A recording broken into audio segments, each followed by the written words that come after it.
Today we will study about Hantzsch synthesis. आज हम hence synthesis के बारे में पढ़ेंगे। यह पिरिडीन बनाने के लिए एक महत्वपूर्ण संश्लेषण विधि है। It is the most important method for synthesis of pyridine. The method involves the condensation of ethyl acetate and aldehyde and ammonia to obtain 1,4-dihydropyridine, which is oxidized to the corresponding pyridine.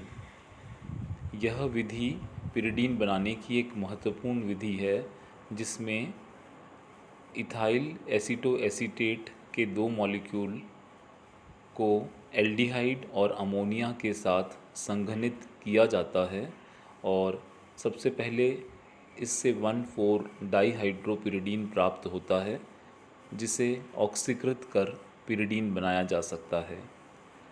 अब इस reaction में देखें, यहाँ हमने दो molecule ethyl aceto acetate left और right में जो रिएक्टेंट दिख रहे हैं COO, C2H5, CH double bond CH single bond OH और एक CH3 ग्रुप, ये क्या किया, इथाइल एसीटो एसीटेट या एसीटो एसिटिक एस्टर का डायरेक्टली इनॉल फॉर्म ही लिया है। यहाँ पर एक्टिव मिथाइलिन में से हमने H को O के साथ OH बनाने के काम में लिया और जो कार्बन ऑक्सीजन का डबल बॉन्ड था उसे कार्बन कार्बन के बीच में शिफ्ट कर दिया।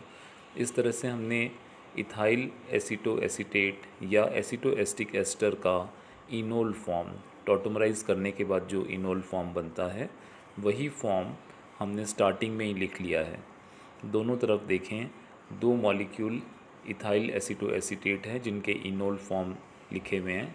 राइट साइड वाला मॉलिक्यूल भी यही है, COO, C2H5, CH double bond C पे एक OH और एक मिथाइल ग्रुप। ये तो लेफ़्ट राइट वाले इथाइल एसीटो एसीटेट हो गए। ऊपर वाला रिएक्टेंट देखें, CH3CHO, ये हमने लिया एसिटल्डिहाइड, तो ये एक एल्डिहाइड लेना है और एक अमोनिया। नीचे रिएक्टेंट देखें NH3 देख रहे हैं, दो उसके H OH के साथ कंबाइन करके वाटर के फॉर्म में एलिमिनेट होगा। और इस तरह से इन रिएक्टेंट्स में हमने दो इथाइल एसीटो एसीटेट, एक एसिटल्डिहाइड और एक अमोनिया लिया।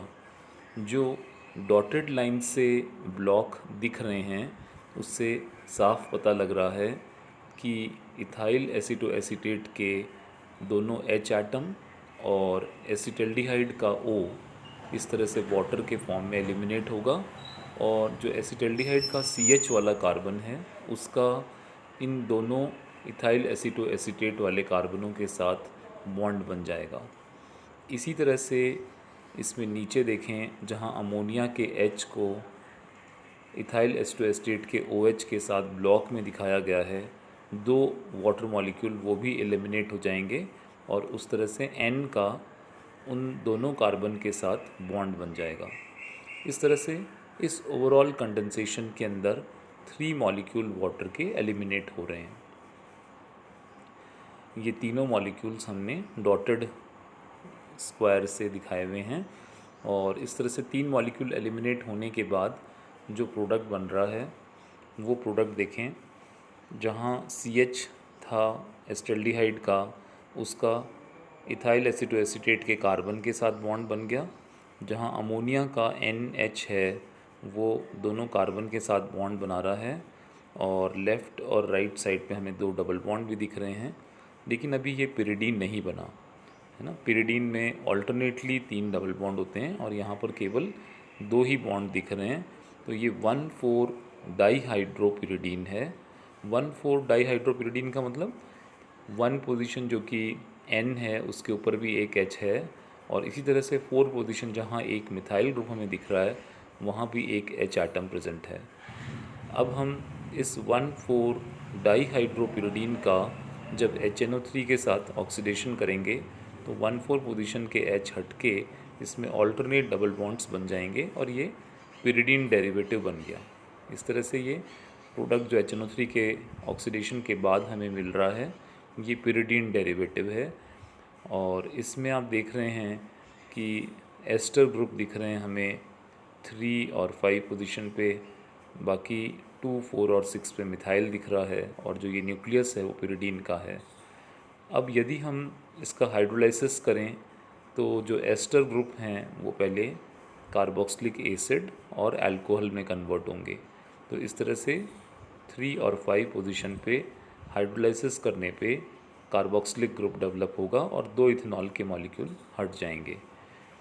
यदि हम साथ ही डी कार्बोक्सिलेशन कर दें तो उनमें से कार्बोक्सिलिक ग्रुप में से COOH में से CO2 एलिमिनेट होगा और H एटम वहीं कार्बन पे रह जाएगा। इस तरह से हाइड्रोलाइसिस और डी कार्बोक्सिलेशन करने पे हम दोनों एस्टर ग्रुप को हटा सकते हैं, और जो प्रोडक्ट हमें दिख रहा है वहाँ देखें 2, 4 और 6 पे मिथाइल ग्रुप दिख रहा है और ये पिरिडीन न्यूक्लियस है। तो 2, 4, 6 ट्राई मिथाइल पिरिडीन। तो इस तरह से हेंस सिंथेसिस के द्वारा पिरिडीन बनाया जा सकता है, जहां हमने 2 molecule ethyl acetoacetate, 1 molecule acetaldehyde और 1 अमोनिया से स्टार्ट किया। इथाइल एस्टोएसीटेट के इनोल फॉर्म्स लिए और 3 मॉलिक्यूल्स ऑफ वाटर कंडेंसेशन के बाद एलिमिनेट होके 1,4 डाइहाइड्रोपिरिडीन डेरिवेटिव दे रहा है, और उसका ऑक्सीडेशन करने पे हमें पिरिडीन मिल रहा है। और पिरिडीन के डेरिवेटिव में हाइड्रोलाइसिस और डी कार्बोक्सिलेशन करने पे पिरिडीन प्राप्त हो रहा है, और ये 2,4,6 ट्राई मिथाइल पिरिडीन है।